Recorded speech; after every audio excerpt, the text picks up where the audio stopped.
Jamais sans la grâce, une dévotion matinale proposée par l'Église évangélique de la grâce en collaboration avec l'Institut théologique de Cotonou.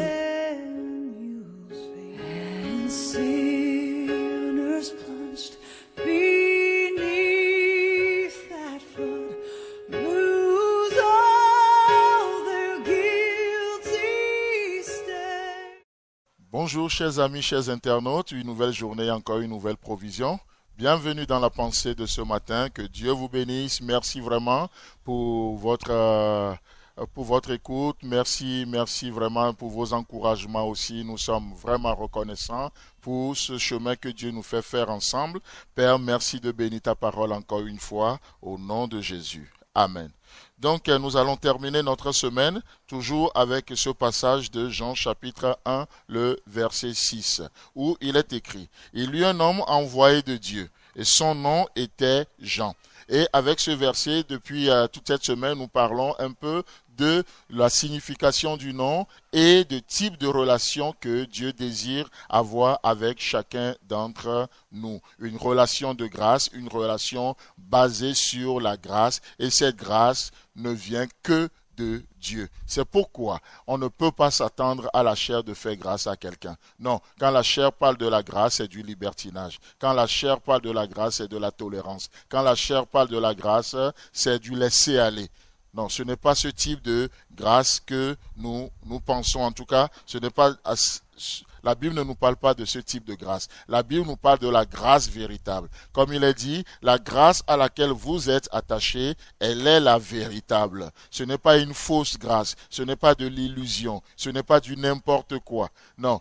La grâce de Dieu, source de salut, dira Tite, chapitre 2, le verset 11. La grâce de Dieu, source de salut, a été manifestée. Et cette grâce nous enseigne à fuir, à renoncer à l'impiété et à une vie mondaine. La grâce de Dieu devient une enseignante. Elle nous enseigne. Je ne parle pas des gens qui sortent des versets de leur contexte, des versets tellement des gens tellement libéraux qui font dire la Bible ce qu'elle ne dit pas. La grâce véritable, elle existe. Et nous croyons en cette grâce qui est la véritable. Et elle dit quoi? Oui, nous sommes pécheurs. Cependant, Ésaïe chapitre 30, le verset 18. Cependant, l'Éternel désire vous faire grâce, et il se lèvera pour vous faire miséricorde. Car l'Éternel est un Dieu juste.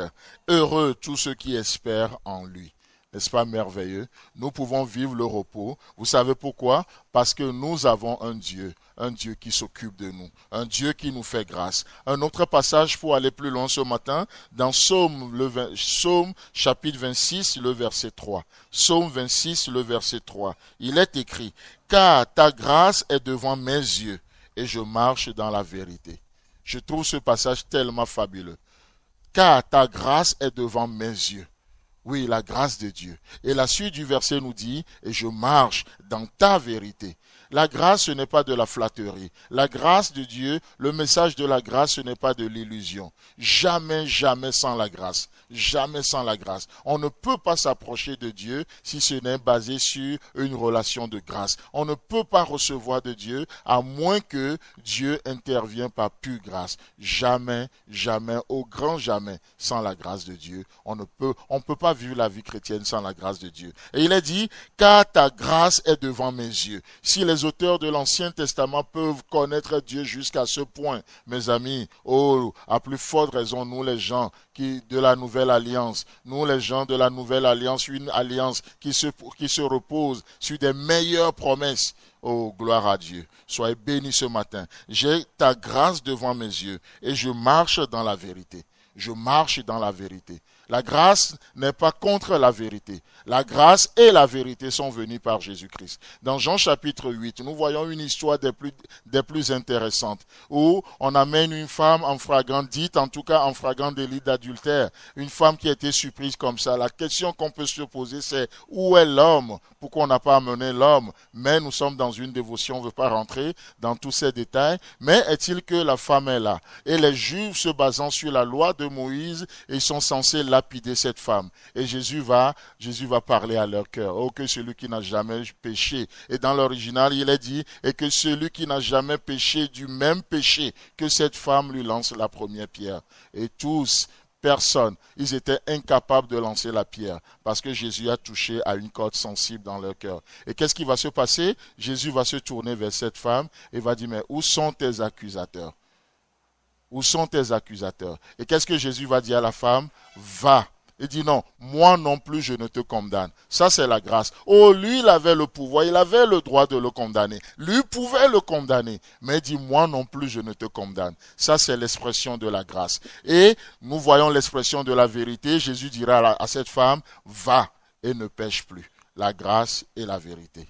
La grâce et la vérité. La grâce séparée de la vérité, c'est du libertinage. La vérité découpée de la grâce, c'est du légalisme.